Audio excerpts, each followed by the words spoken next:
Excited Utterance, the Evidence and Proof Podcast, Episode 116, Frederick Schauer, The Proof.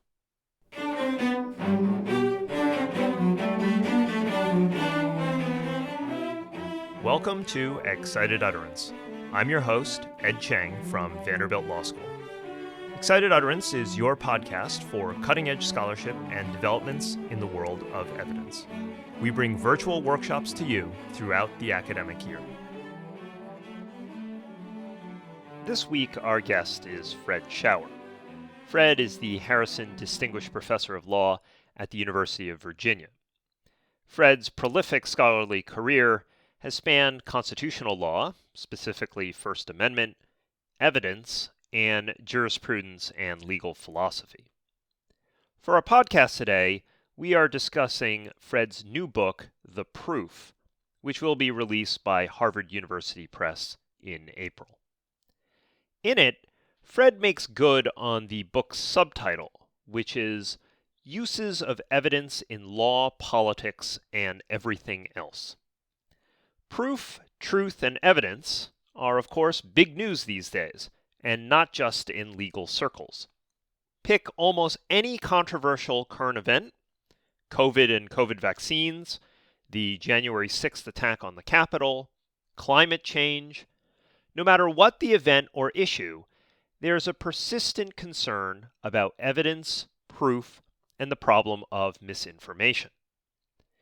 Into these public debates steps Fred's book, an attempt to bring some of the insights of evidence law to bear on policy debates and everyday life. As I discuss in the interview, it's often hard to distill a book successfully in a single podcast episode, but I think that there are some grand themes that come out of Fred's book, and it's to these themes that our discussion will turn. Fred, delighted to have you. Welcome to Excited Utterance. Thank you. Happy to do this, and thank you for including me.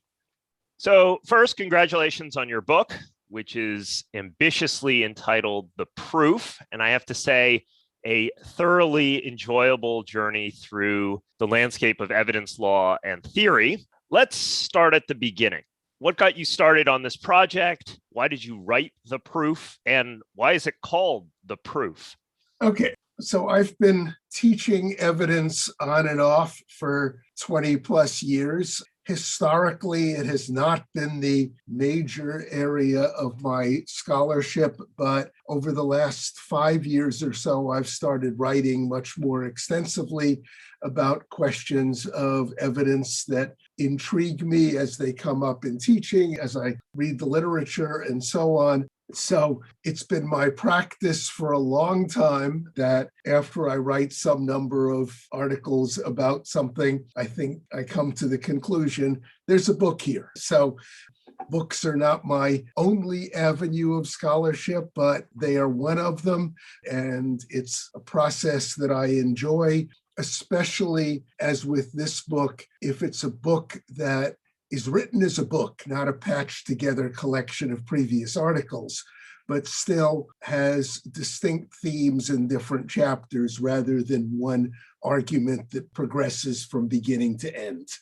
So one of the difficulties of doing a podcast episode on a book is that there's usually a lot that's going on. Yeah. And you can oppose me or tell me ultimately that I'm wrong. But I'm going to try to explore your book using 4 themes or threads that I see in the book. And I'm going to see if I can cover most of it by using them. So, okay, that sounds fine. And I should say, since you asked me about the title, the interesting backstory is that the original title of the book, arrogantly conceived, was Evidence. And some number of publishers, including the Harvard Press that wound up publishing it, said that's not going to work because people who do online searches and things of that sort will be looking for a law school textbook or law school casebook on evidence. We've got to distinguish it from that. So that's what led to a back and forth with the press about possible titles. As an academic, my preference would have been something more boring and dry. As a publisher that's concerned with the bottom line, their preference is something that will attract attention independent of its accuracy. So the proof came out of that with the subtitle of Uses of Evidence in Law, Politics, and Everything Else. Well, and I think that the subtitle there is the truly accurate description of what you're doing, which I think is so interesting, that you've taken a lot of the things that we've talked about for decades in the scholarly literature, and you're trying to apply them to current topics in politics and public policy and everyday life. And I think that that's a major contribution that you're doing here. Thank you. Let me move to the first major theme. So I think the first major theme in the book seems to be about how people generally need to be more mindful of the burden of proof, that we tend to allow beyond a reasonable doubt to infuse itself into all kinds of inappropriate places where perhaps beyond a reasonable doubt is overly strict. So tell us a little bit about this mistake. What's going on here? Is this just a cognitive error that we make when we transfer scripts from other contexts, such as the criminal law, into everyday life? Or is there something deeper going on? I think it's both. It's partly what you say, that especially lay people and journalists are very familiar with the criminal law from television and everything else. So anything that even looks a little bit like law, they are inclined to shoehorn into the criminal law model. So there's that. And the other explanation, and this pervades the whole book, I think people are uncomfortable with probabilistic reasoning, especially, and I don't mean the mathematical version. I think the version of probabilistic reasoning in which people have to make decisions even in the face of doubt, uncertainty, and less than proof beyond a reasonable doubt evidence. And because they're uncomfortable with this, there is a tendency of political figures, ordinary people, and journalists perhaps especially, to put all evidence into the category of no doubt about it, proved beyond the reasonable doubt, or something close to worthless. And you see this in the annoying tendency of people to say, there's no concrete evidence of this. There's no hard evidence of this. There's no solid evidence of this. Every one of these annoying adjectives suggests that if there's no concrete, hard, solid, conclusive evidence of something, we can discard it. And a running theme of the book is very often when there is some evidence of something, that's the best we have, and we should use it, depending on what the consequences are and what the context is. So this is the theme in your book sometimes that you call for what, which is that we should always be mindful of context and what's the purpose that we're using the evidence for. Okay, so another theme, which you've really quite famously explored in your book, Profiles, Probabilities, and Stereotypes, is about making inferences from populations. And when I say populations, that's other people or things or even past events. And evidence scholars will, of course, know that the law always has a particular aversion to this, whether we see it in the character rule or sampling or rules against naked statistical evidence. And what you point out in your book is that we use these kinds of inferences much more easily and readily in regular life. So in which direction does your advice go here? Should the law get more relaxed about this kind of evidence? Or should we in regular life be more skeptical of the evidence? I think it's more the former. My goal, certainly in this book, is not to reform the law. And there are lots of places in the law where the aversion to drawing specific inferences from population-based data is perfectly justifiable, but these are law-specific reasons. So there are good reasons why the law has its traditional aversion to character evidence, but there are also good reasons why outside of the law we use it all the time, and we can't possibly avoid it. And some dimensions of the law don't easily transfer into other contexts. So at least one of the justifications for the character rule in the law is the idea that people shouldn't be punished twice for what they have done. So if they've committed some wrong and been held liable in a civil case or punished in a criminal case for what they've done wrong, and if that wrong can then subsequently be used in a later trial, it looks as if they are being subsequently punished for what they've done before and already been punished. And as it is commonly put in bad movies, they have paid their debt to society. And to use it in subsequent cases seems unfair. That doesn't carry over very well to real life. We ought to be reluctant to accept late night rides from people who have been multiply convicted of driving under the influence. We should be reluctant to deal with merchants who on multiple past occasions have been found liable for consumer fraud or misleading advertising or something of that sort. So I think this is one area where maybe there's less to learn from law than people might think. But then again, that's the point. We shouldn't transfer what we do in the law to other settings. Moreover, I think there's a different but related tendency. People are worried, often justifiably, about certain dimensions of racial and ethnic profiling, and they assume erroneously that the idea of profile is, for some reason, suspect. Similarly, for reasons that I go into at great length in the earlier book that you mentioned, we are properly troubled about lots of racial and ethnic and gender and other kinds of stereotypes. But that doesn't mean that stereotyping in general, as a conceptual matter, is wrong. And that's why in this book, I use a couple of what I like to think of as very low temperature examples. And being a car person, I like to use cars as an example. So if I have a choice between buying a Subaru and a used Subaru and a used Yugo, to take a notoriously unreliable car from the former Yugoslavia, even if we hold the number of miles equal, even if we hold constant some number of other things, we know that Subarus in general are reliable. We know that Yugos in general are not.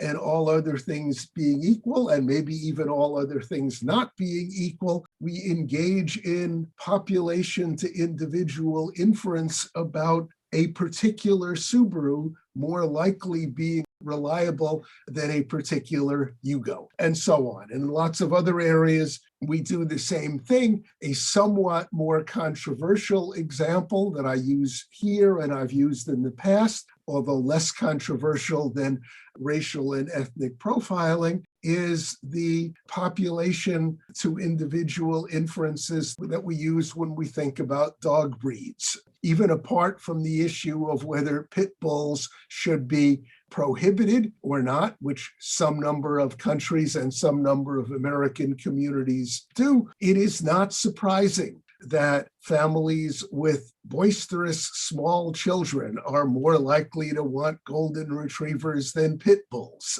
And over and over and over again, this kind of inference from group data, population level data to individual instances or individual decisions is everywhere.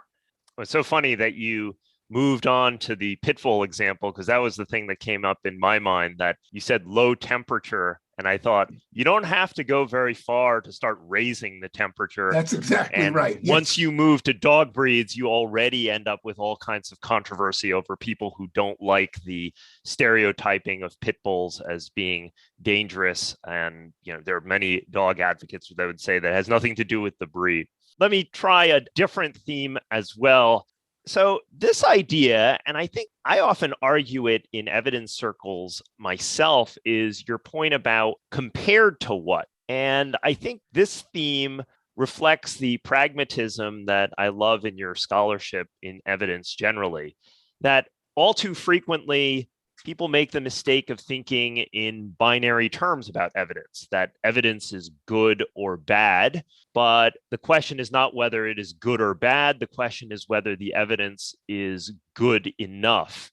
So, what kinds of implications does recognizing that point have for the way that we make decisions?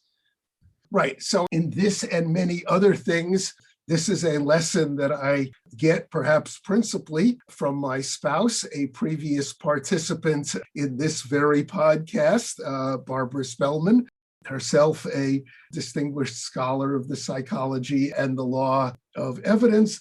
And she's the one that initially probably puts it too gently, but reminded me about the compared to what idea. So typically, we don't just go out and look for evidence for its own sake.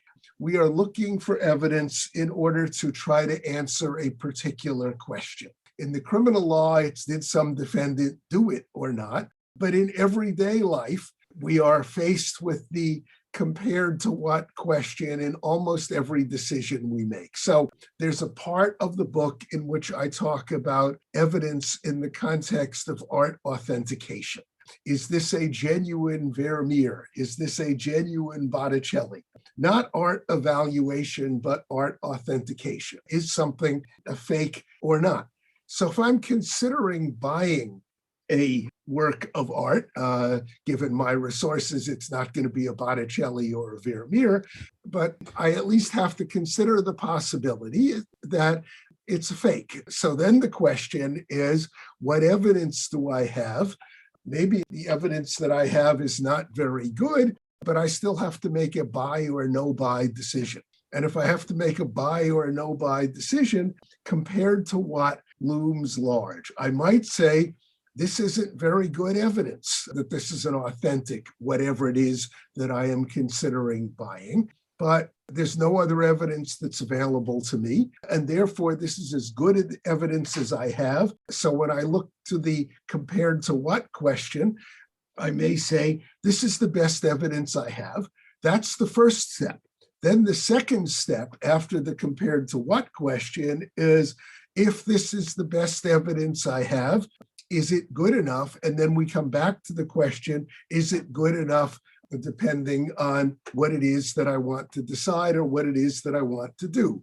So a gazillion years ago, when I first learned about probability as an MBA student, one of the things that was drummed into our heads was the idea of expected value. And expected value is still something that I think about constantly, and it runs throughout this book. That is, what is the probability that something is this way or that way, and what turns on it? So a 10% chance of winning $1 million might be a pretty good bet, and so on and so on. So for this audience, I don't have to explain the idea of expected value, but certainly for me, expected value follows naturally from after the question of compared to what. So I know that your purpose in the book is not primarily or even at all about evidence law reform, but I think that this reminder here about compared to what is useful in many other areas of scholarship. I thought about the point you made about photographs, which is that photographs shouldn't be viewed as infallible evidence, but the mere fact that a photograph happens to represent someone's point of view, or that there's Photoshop and the photograph can be fake, doesn't mean that the photographic evidence is garbage. And I think we can make very similar points about forensics as well. You talk about ballistics and other forensics. Forensics evidence, of course, has its problems, but we have to be careful about throwing out the baby with the bathwater in this area. So, final thread that I wanted to touch on involves two related topics in your book. One is what you call self-credentialing, and the other epistemic trespassing. So this is Nobel Prize winners pontificating on areas that are not in their scientific field of expertise, or athletes or celebrities who have no scientific expertise at all, expressing views about issues that are not in their area and actually affecting public thinking. Tell us more about those issues. So what I call self-credentialing, and in the book, my entry into the topic is the common introductory phrase in almost every letter to the editor in the daily newspaper. As a psychiatrist, as a victim of an automobile accident, as a self-credentialing, explaining why the author has some particular perspective. What troubles me is that often we assume that someone who was there or someone who was a participant, by virtue of having been there or by virtue of having been a participant, has some kind of privileged, almost absolutely privileged knowledge about some number of events. And this, of course, relates to what we were just talking about, because sometimes perspective is important, but sometimes perspective is distorting. What we have learned from the psychologists is that being a participant in a traumatic event, the excited utterance exception to the hearsay rule notwithstanding, may distort memory, may distort recollection, and may distort recounting. So I'm suspicious as an evidentiary matter of taking a participant's view as necessarily better just because the person was in some way a participant. So one example I use in the book that some people will find controversial, but that's okay. The chief creator of the atomic bomb, Leo Szilard, if I'm pronouncing it right, gathered up some number of other scientists to urge President Truman not to use the atomic bomb on Hiroshima and Nagasaki. And it's an interesting question. Put aside whether the decision was right or wrong.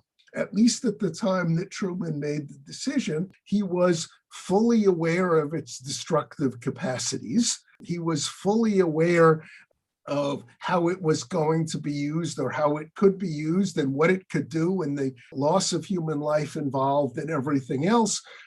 Schilard's moral motivations are admirable.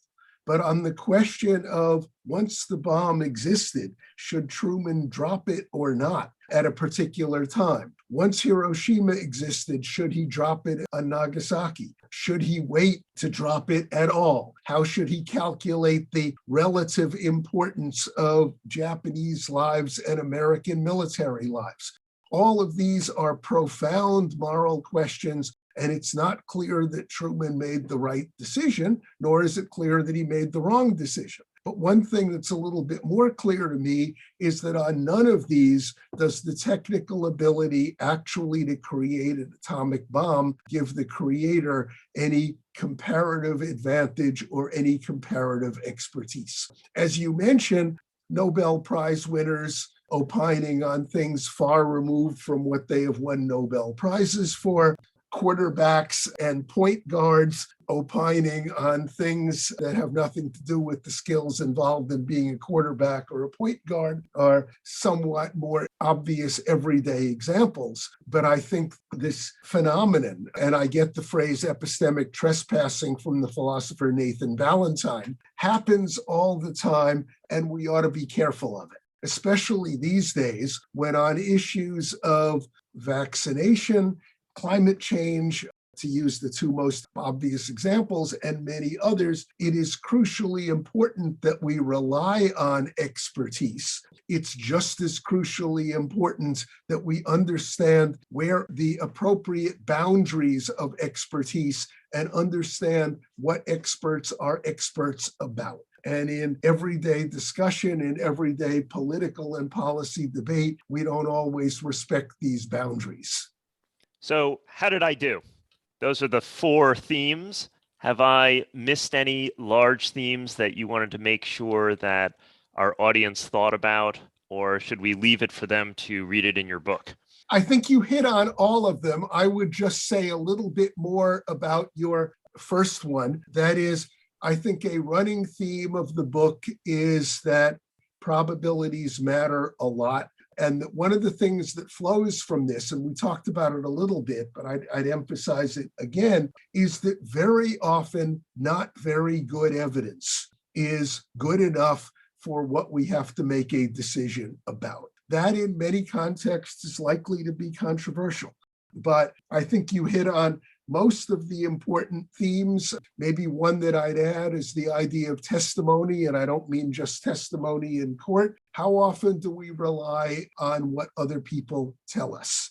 And there are advantages and disadvantages of relying on testimony. There are things that we should worry about when we rely on testimony, but we rely on it all the time. And most of the information we get because someone has told us something, not because we've investigated it ourselves. I know when my birthday was because my mother told me, and because it's on a piece of paper written by a public official in Newark, New Jersey. I have no firsthand knowledge. I know my birthday because of testimony.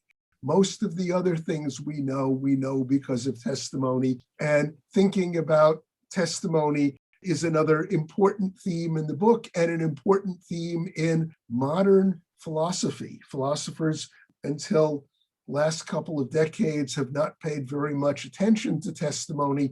Now they have. That's wonderful, and I try to use some of that learning in the book. I couldn't agree more. I think that literature on testimony is fascinating and actually has been very helpful in some of my recent scholarship. Interestingly, it's also about hearsay testimony is how we actually learn about most of the way that the world works, and Right. we don't like to use it in the law. Well, Fred, thanks for this discussion about the proof and more broadly, your effort to link evidence law and scholarship with hard problems in other contexts. Great having you on the show. I enjoyed doing it very much. Thank you. One of Fred's many talents is his ability to take what is complicated and make it plain and accessible. And to my view, the proof succeeds brilliantly on that score. It's an entertaining romp through much of the evidentiary scholarship that we know and love, but with an eye toward applying those insights outside the courtroom and instead to daily life. My hope is that the proof sparks more interest in this sort of migration from the courts to the court of public opinion, which is in dire need of greater precision and thoughtfulness about how to prove and ascertain facts. And I see this migration occurring in 2 ways. First, more interest among evidence academics in spreading our debates and discussions to the general public. But second, and conversely, perhaps members of the general public becoming more interested in these debates in the academy. And by the way, when I say evidence academics, I don't just mean the legal academy, but also epistemology, psychology, and other fields touching on decision making, as we'll hear from later this season on this podcast. Whether it's paying attention to the burden of proof, being careful about our probabilistic judgments, thinking about evidence in degrees, or chastising experts, or in fact non-experts, who are outside their areas of expertise, all of the themes from Fred's book have something to contribute to public discourse. Being more careful about how we prove things will hopefully make our discussions less boisterous and less blatantly ideological, and frankly, more accurate. Perhaps on this score, I'm a bit of an idealist, but hey, I suppose that's my prerogative as an academic. Support for Excited Utterance is generously provided by Vanderbilt Law School's Brandstetter Litigation and Dispute Resolution Program, as well as the University of Arkansas School of Law. The associate producer is Alex Nunn, and the production editor is Madeline DiPietro. Additional production assistance is provided by Francesca Rutherford, and music is provided by the Vanderbilt University Blair School of Music's Children's Cello Choir under the direction of Kirsten Castle-Greer.